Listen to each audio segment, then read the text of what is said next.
Il existe des instants dans notre existence où cette sensation de lourdeur demeure inexplicable. Vous vous réveillez épuisé, non par manque de sommeil, mais par quelque chose de plus profond, de plus ancien. Vous prenez vos décisions avec précaution, vous tentez d'évoluer, vous cherchez à guérir.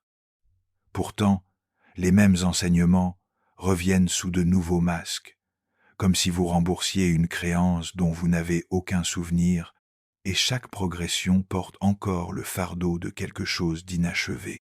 Carl Jung évoquait l'inconscient non seulement comme un espace personnel de souvenirs refoulés, mais comme un immense héritage rempli d'histoires, d'angoisses, de blessures et de schémas que nous avons absorbés à travers les générations. Ainsi, le karma n'est pas un système de châtiment cosmique. C'est le poids de ce qui n'a pas encore été intégré, soigné ou libéré. Mais que se passe-t-il lorsque vous avez accompli ce travail, lorsque les schémas se brisent et que quelque chose de plus léger arrive enfin dans cette exploration?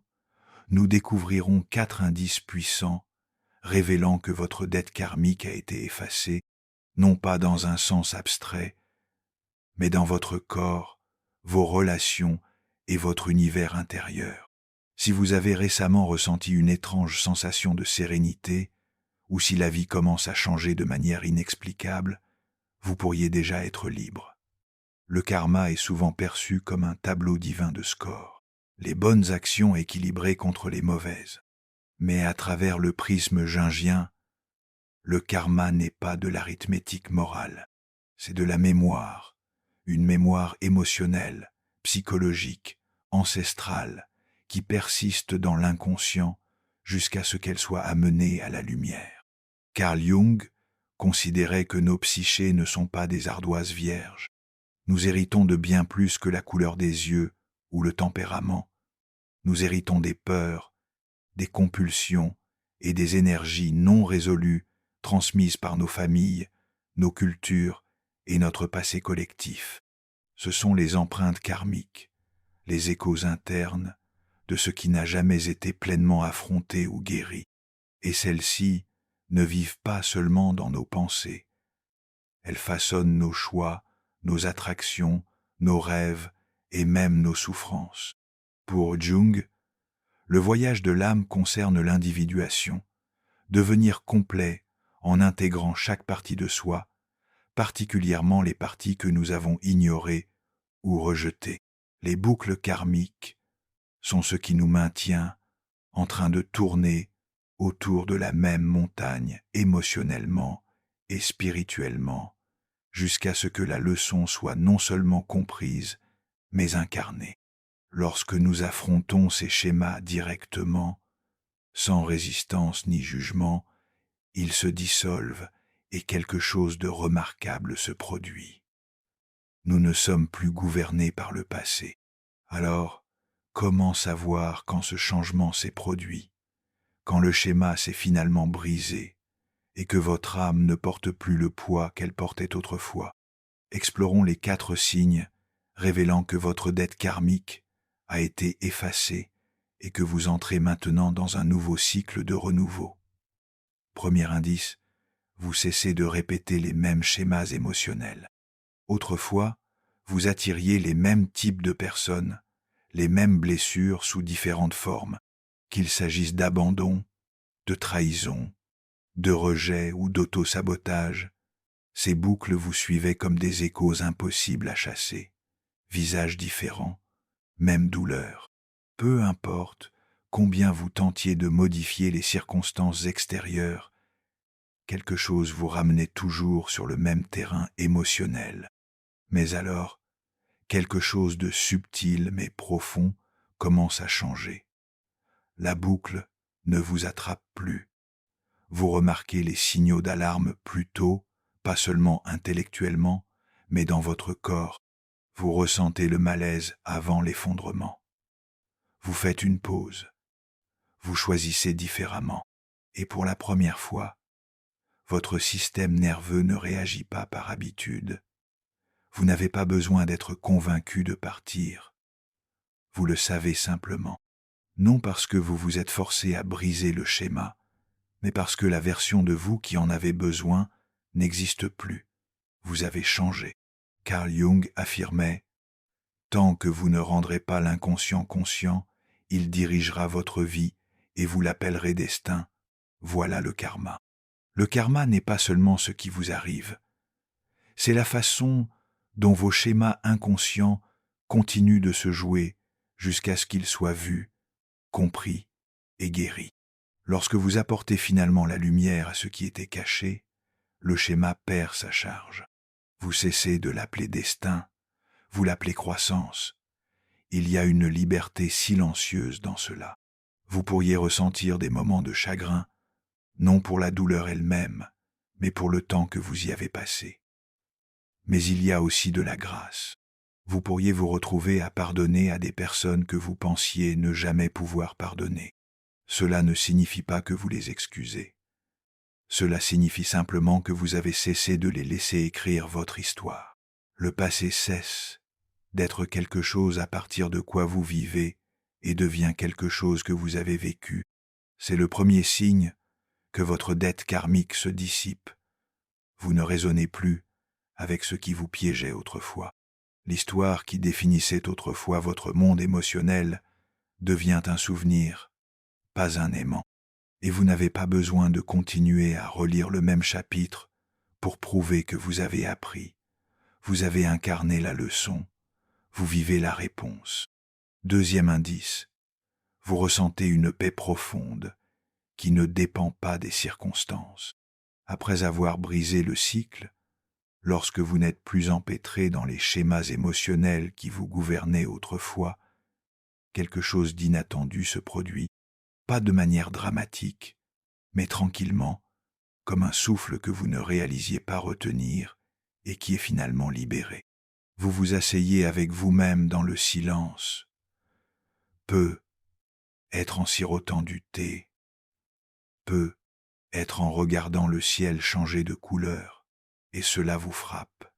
Vous n'êtes pas anxieux, vous n'attendez pas le prochain tremblement de terre émotionnel, vous ne scrutez pas la pièce pour voir ce qui pourrait mal se passer.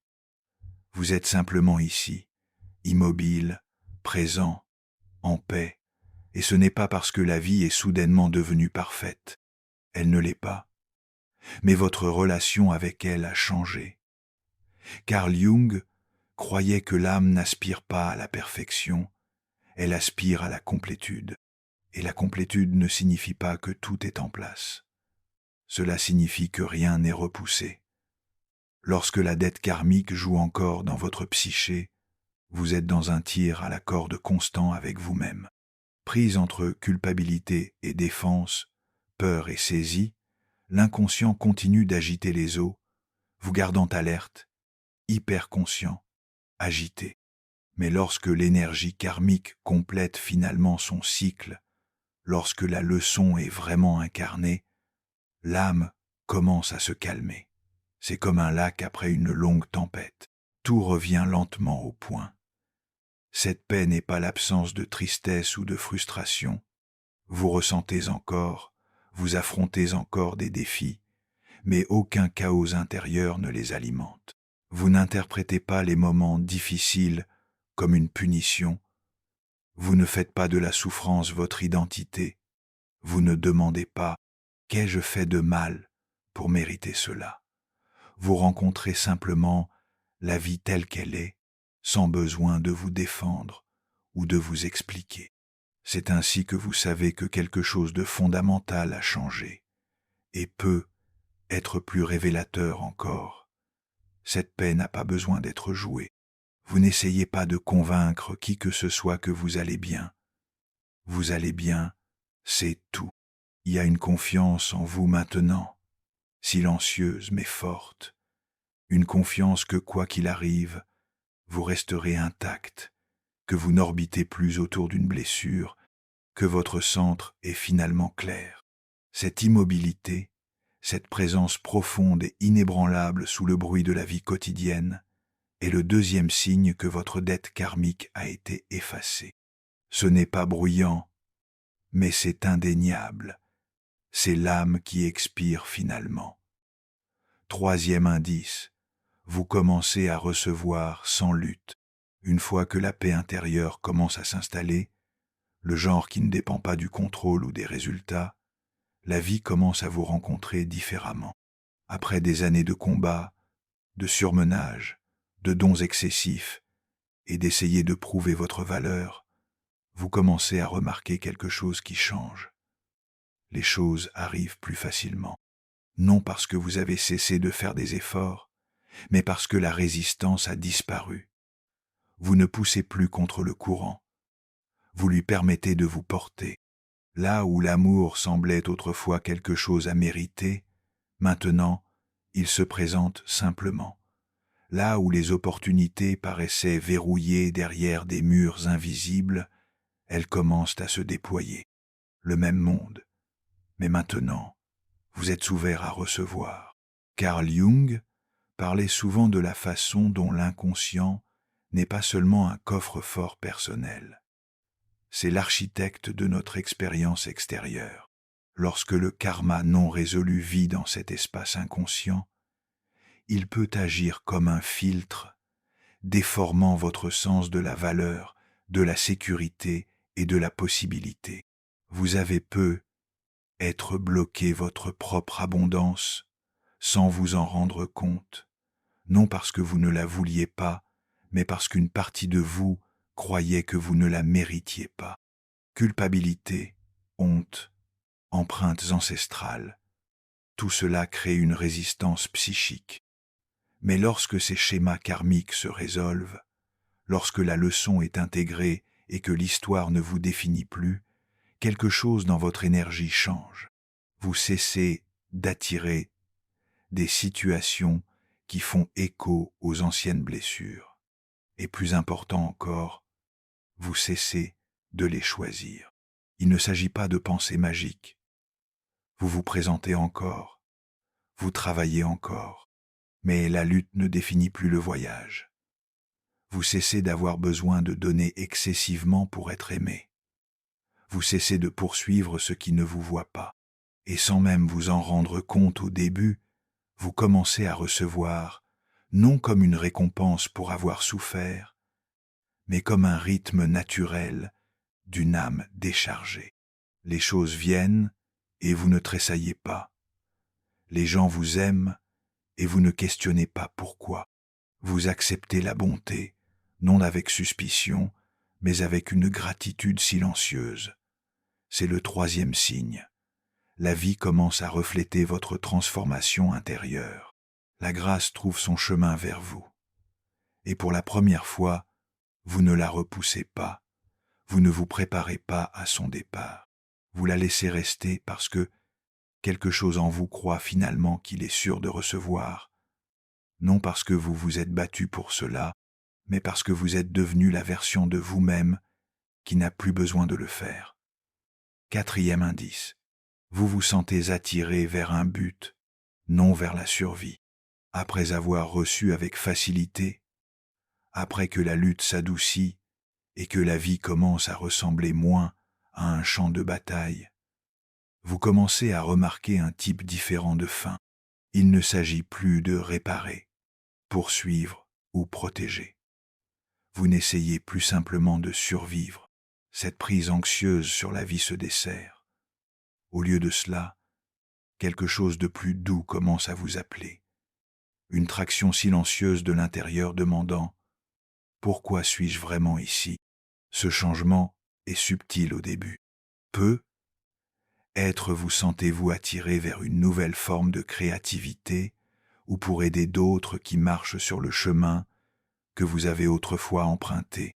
Vous vous sentez moins consumé par vos propres blessures et plus curieux de la façon dont vous pouvez contribuer. Comment votre douleur peut servir de carte pour la guérison de quelqu'un d'autre. Jung disait, le privilège d'une vie est de devenir qui vous êtes vraiment. Ce privilège commence au moment où votre âme n'est plus piégée dans les boucles karmiques du passé. Lorsque vos décisions ne sont pas prises par la peur, mais par l'authenticité. Lorsque le karma est actif, tout semble réactif. Vous défendez, prouvez, évitez, mais une fois qu'il se dissipe, un espace s'ouvre. Et dans cet espace, le but commence à surgir. Pas un but sous pression, pas le genre « je dois trouver ma vocation ou j'échoue ». Mais une boussole intérieure commence à vous orienter vers le sens. Elle n'exige pas, elle invite. Vous vous sentez attiré non par la rareté, mais par la possibilité. Vous ne poursuivez plus de rôle ou d'identité pour vous sentir digne. Au lieu de cela, vous commencez à incarner votre vérité. Vous parlez plus librement. Vous faites des choix qui honorent vos valeurs. Et lorsque vous imaginez l'avenir, ce n'est pas la survie qui vient à l'esprit, c'est l'héritage. Que suis-je ici pour laisser derrière moi? Quelle histoire est-ce que je veux vivre? C'est le 4e signe. Vous êtes tiré par quelque chose de plus profond que la peur. Le but devient votre nouvelle boussole. La vie devient moins sur ce que vous pouvez éviter et plus sur ce que vous pouvez construire, partager, exprimer. Le brouillard karmique se lève et à sa place se trouve la clarté, un feu silencieux, non pour prouver que vous êtes suffisant, mais parce que maintenant vous savez que vous l'êtes. Et cette connaissance vous libère pour servir, créer, vivre avec intention, et maintenant, respirer. Parce que ce n'est pas seulement quelque chose à comprendre, c'est quelque chose à ressentir. La transformation ne se termine pas avec la perspicacité. Elle demande à être incarnée. Vous êtes allé loin. Vous avez libéré un poids qui n'était pas vraiment le vôtre. Alors avant d'avancer, laissez-vous faire une pause. Laissez-vous ressentir ce que la liberté ressent vraiment. Fermez les yeux. Placez votre main sur votre cœur. Ressentez cette partie de vous qui a vécu des vies entières à travers la douleur, l'amour, le regret et la résilience. Ressentez les échos des choix faits et des leçons apprises, le poids que vous portiez sans même savoir pourquoi. Maintenant, demandez-vous, quel schéma karmique ai-je libéré? Quelle partie de moi se sent légère, ouverte, déchargée d'une manière qu'elle n'a jamais eue auparavant? Quelle nouvelle histoire attend de se déployer à partir de cette ardoise propre? Ce soir, si vous vous sentez appelé, allumez une bougie, non dans le chagrin, mais dans la révérence. Laissez-la être une cérémonie silencieuse, une reconnaissance douce que quelque chose s'est terminé, que les anciens cycles se sont achevés, que vous ne devez plus rien, vous êtes libre. Et maintenant, dans cet espace ouvert en vous, demandez-vous que signifierait vivre à partir de l'âme, non de la survie. À quoi ressemblerait choisir à partir de la clarté, non du karma? Le karma n'est pas une punition, c'est un miroir, un qui reflète tout ce que vous n'avez pas encore intégré. Mais lorsque vous avez rencontré vos schémas avec honnêteté et grâce, lorsque vous avez choisi différemment, même quand ça faisait mal, le miroir se dissout, et ce qui reste, c'est vous brillant à travers. Si la vie semble plus légère, si votre cœur semble plus calme, si la même ancienne douleur ne vous tire plus en arrière, ce n'est pas seulement de la croissance, c'est de la libération. Vous avez terminé quelque chose d'ancien, et ce qui attend n'est pas une revanche, c'est un but. Alors marchez en avant, non comme quelqu'un qui fuit le passé, mais comme quelqu'un qui devient finalement qui il était toujours destiné à être. C'est là où nous ne faisons pas que guérir, nous nous souvenons, et c'est là où nous sommes.